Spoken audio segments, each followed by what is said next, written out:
ஒத்த கருத்துடையவர்கள் திமுகவை வீட்டுக்கு அனுப்ப வேண்டும். இது போன்ற சம்பவங்கள் இனிமேல் தமிழகத்தில் நடக்கக்கூடாது.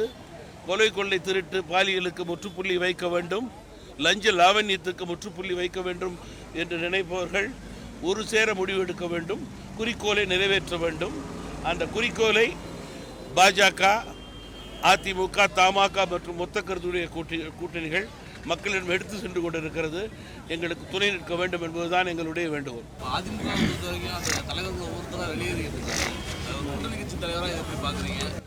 தற்போது தமிழகத்திலே அதிமுக, பாஜக, தமாக மற்றும் மொத்த கருத்துடைய கூட்டணிகள் முதல் அணியாக, வெற்றி அணியாக தமிழக மக்களை சந்தித்துக் கொண்டிருக்கிறது.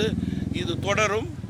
மேலும் இன்னும் ஓரிரு மாதங்களிலே தேர்தல் நெருங்க எங்களோடு பல கட்சிகள் சேருவதற்கான வாய்ப்பு பிரகாசமாக இருக்கிறது.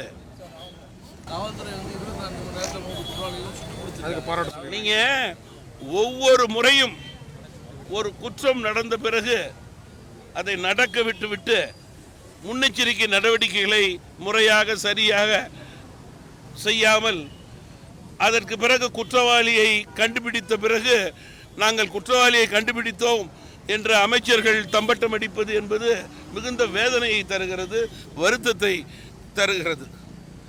காவல்துறைக்கு ஏன் இந்த சுணக்கம் என்று நான் கேட்க விரும்புகிறேன். அவர்கள் கை ஏன் கட்டப்பட்டிருக்கிறது? தமிழக காவல்துறையினுடைய நிலை ஏன் இப்படி இருக்கிறது? அதற்கு காரணம் இது அரசுதான். அரசு மாற்றத்தின் அடிப்படையிலே நிச்சயமாக காவல்துறையினுடைய பலம் வரும் நாட்களிலே ஏற்படும் என்பதிலும் மாற்று கருத்து இருக்க முடியாது.